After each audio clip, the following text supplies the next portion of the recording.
प्रभु यीशु के नाम में आप पर अनुग्रह और शांति बना रहे। हम अपने अध्ययन को आज आगे ले जाएंगे।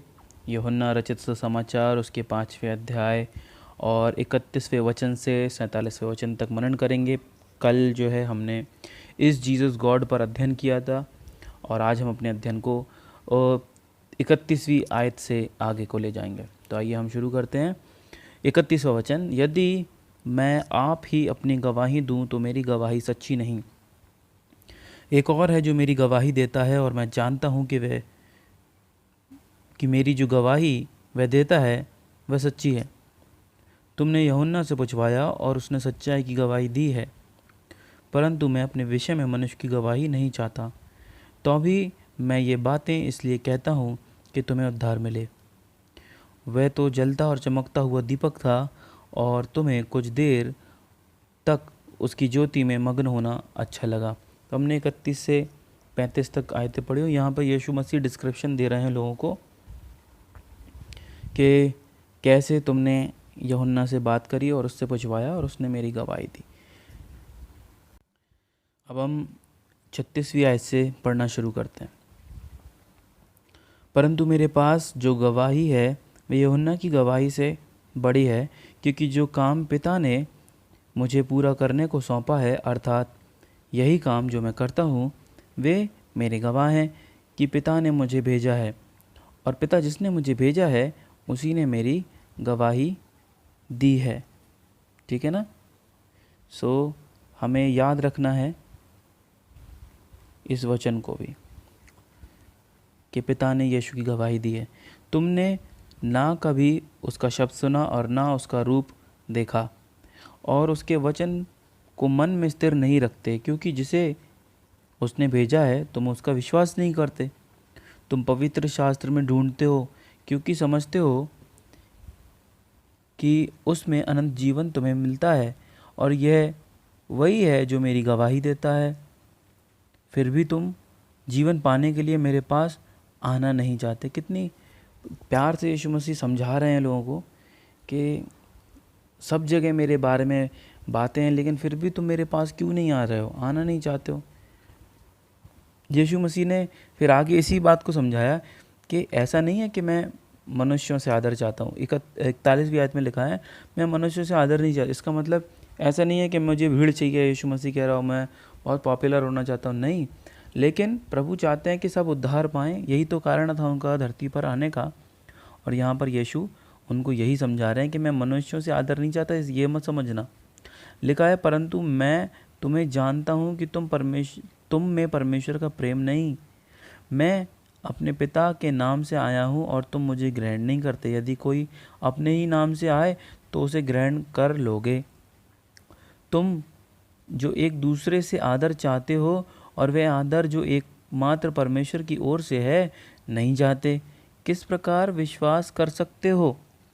यहाँ पर हमें अपने आप से पूछने की ज़रूरत है, क्या सच में हम परमेश्वर से प्रेम करते हैं जैसे यीशु मसीह यहाँ पर बोल रहे हैं? एक सवाल हमें अपने आप से करना है। दूसरा सवाल ये है कि आज हम किसकी तरफ से आदर की इच्छा कर रहे हैं। लिखा है, इंग्लिश में आया, how can you believe when you receive the glory from one another and do not seek the glory that comes from the only God. तुम कैसे विश्वास कर सकते हो, है ना। तो हमें, अगर हम परमेश्वर को छोड़ मनुष्यों का आदर पाना पसंद कर रहे हैं ज़्यादा, या मैं नहीं जा सकता आपको, आप अपने मन से खुद पूछ सकते हैं। मैं अपने मन से खुद जानता हूँ क्या मैं ऐसा चाहता हूँ या नहीं चाहता हूँ। अगर मैं मनुष्यों का आदर चाहता हूँ तो मैं जीसस को बिलोंग नहीं करता हूँ। गलीतियों 1 अध्याय उसके 10वीं वचन में पौलुस साफ कहते हैं कि अगर मैं मनुष्यों को खुश करता तो मैं परमेश्वर का दास ना होता। I would have not be the servant of the Lord. मैं परमेश्वर का सेवक ना होता। यहाँ पर भी यीशु वही बात कर रहे हैं 44वें वचन में कि तुम परमेश्वर की महिमा नहीं चाह रहे हो, इसलिए तुम विश्वास नहीं कर सकते हो। तुम परमेश्वर से आदर नहीं चाह रहे हो, इसलिए तुम विश्वास नहीं कर सकते हो। तो इससे हम यह सीख सकते हैं, अगर हम सच में परमेश्वर से महिमा चाह रहे हैं और इंसान से आदर नहीं चाह रहे हैं, तो हम सच में परमेश्वर को बिलोंग करते हैं। मेरा मतलब इसको भी समझ लीजिए, मैं ये नहीं कह रहा कि इंसान से आदर आए तो उसको ग्रहण मत करो, ये मतलब नहीं है कहने का। लेकिन कई बार हम कुछ काम इंसान को दिखाने के लिए करते हैं कि वे हमारा आदर करें, ये बात गलत है। यहाँ पर प्रभु यीशु मसीह यही समझा रहे हैं कि तुम इंसान से आदर पाना चाहते हो, लेकिन वो आदर पाना नहीं चाहते जो परमेश्वर से। कई बार परमेश्वर के साथ चलने में इंसान, जैसे बाइबल कहती है, अगर तुम मुझ पे विश्वास करोगे तो लोग तुम्हें बुरा जानकर तुमसे गलत व्यवहार करेंगे, तुम्हारा नाम काट देंगे, तुम पे झूठे इल्ज़ाम लगाएंगे, हो सकता है तुम्हें मार भी डालें। तो ये जब हम परमेश्वर के संग चलते हैं तो ये सब चीज़ें आती हैं, और इस कारण से हम उनके पीछे चलना नहीं चाहते। लेकिन जहाँ हमें झूठी तारीफ़ और पल भर की आदर, पल भर का नाम मिलता है, अरे बहुत अच्छे हैं, ये बहुत अच्छे हैं, हम वहाँ जाना चाहते हैं। यीशु मसीह इसी चीज़ को यहाँ पर एक्सप्लेन कर रहे हैं। तो मैंने पौलुस के वचन से भी आपको समझाया कि यही चीज़ है कि we should not seek glory from man but we should seek glory from God, then only we can be the servant of the Lord.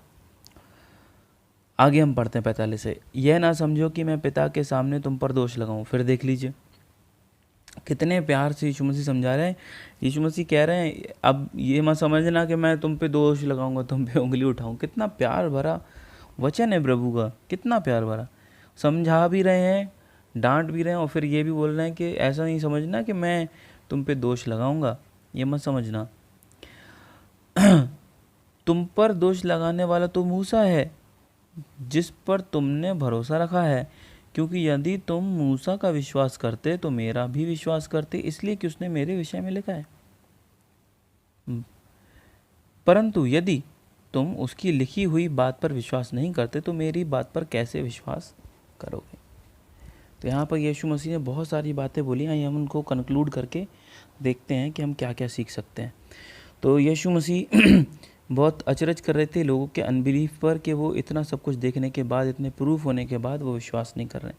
तो इनमें देखेंगे क्या क्या प्रूफ और क्या क्या चीज़ें और क्या क्या लोग प्रभु यीशु मसीह के बारे में विटनेस कर रहे हैं। ठीक है, पहली चीज़ 31वीं 35वीं आयत में जॉन द बैप्टिस्ट आके यीशु मसीह के बारे में विटनेस करते हैं, याद रखना इस चीज़ को। 36वीं आयत में यीशु मसीह बताते हैं कि जो चिन्ह और चमत्कार मैं तुम्हारे बीच में कर रहा हूँ ये मेरे गवाह हैं कि मैं पिता की ओर से हूँ। 37वीं आयत में यीशु मसीह बताते हैं कि और पिता जिसने मुझे भेजा है उसी ने मेरी गवाही। तो पिता परमेश्वर भी एक और बड़े जॉन द बैप्टिस्ट से सबसे बड़ी गवाही पिता परमेश्वर की गवाही, पिता परमेश्वर गवाही दे रहे हैं यीशु मसीह के बारे में। चौथी चीज़ 40वीं आयत में लिखा है कि जिस वचन को तुम ढूंढ रहे हो, जिसमें इटर्नल लाइफ ढूंढ रहे हो, वो वचन भी मेरी गवाही दे रहा है। पांचवी चीज़ 46 वर्स में मोजेस भी यीशु मसीह के बारे में लिख रहा है। कहाँ लिख रहा है? अगर आपको ढूंढना है ड्यूटरनॉमी 18 चैप्टर 18 वर्स 15 में, वहाँ यीशु मसीह के बारे में जो मूसा भविष्यवाणी लिखते हैं कि मुझसा एक नबी तुम्हारे बीच में आएगा। तो इतने सारी गवाहियाँ हैं, इतने सारे प्रूफ्स हैं कि मैं परमेश्वर का भेजा हुआ हूँ, मुझसे अनंत जीवन तुम्हें मिलेगा। लेकिन यीशु मसीह कह रहे फिर भी तुम मेरे पास आना नहीं चाहते। यीशु मसीह फिर प्यार से समझा रहे हैं कि ये मत समझो कि मैं तुमसे आदर चाहता हूँ। फिर यीशु मसीह प्यार समझा रहे हैं कि ये मत समझो कि मैं तुम पर दोष लगाऊँ, लेकिन ये सब जो गवाही दे रहे हैं मेरे बारे में उस दिन तुम पर दोष लगाएंगे। तो आज हमने इन बातों को सीखा है। 5 गवाहियाँ यीशु मसीह के बारे में 5 अलग अलग जगहों से। पहली गवाही जॉन द बैप्टिस्ट की, दूसरी गवाही यीशु मसीह के खुद चिन्ह चमत्कारों की, तीसरी गवाही पिता परमेश्वर की ओर से, चौथी गवाही परमेश्वर के वचन से ही यीशु के बारे में बोल रहे हैं, पांचवी गवाही मूसा ने खुद स्वयं यीशु के बारे में लिखा है। तो इन 5 बातों को याद रखना। परमेश्वर आपको खूब ब्लेस करेंगे, खूब आशीषित करेंगे, और हम ऐसे ही रोज़ाना परमेश्वर के वचन को पढ़ें और समझें, और हम स्ट्रांग होते जाएं अपने फेथ में। बाइबल कहती है डिफेंड योर फेथ। जो कोई आकर तुमसे परमेश्वर के वचन के बारे में तुमसे कुछ पूछे, तुम उसको अच्छे से समझा सको। ये बहुत ज़रूरी है मेरे प्रियो कि जब हम फेथ कैरी कर रहे हैं जीसस में, तो हम उस फेथ को डिक्लेयर भी कर सकें, और अगर कोई हमसे पूछता है हमारे फेथ के बारे में तो हम उसको बहुत अच्छे से समझा सकें।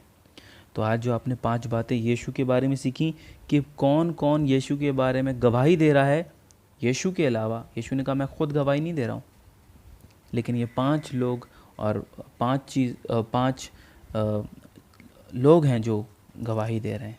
सो परमेश्वर अब ब्लेस करे, यूज़ करे, आपको इस्तेमाल करें। सारा आदर प्रभु को मिले, यीशु मसीह आदर पाए और महिमान्वित जाए। प्रभु आपको ब्लेस करे।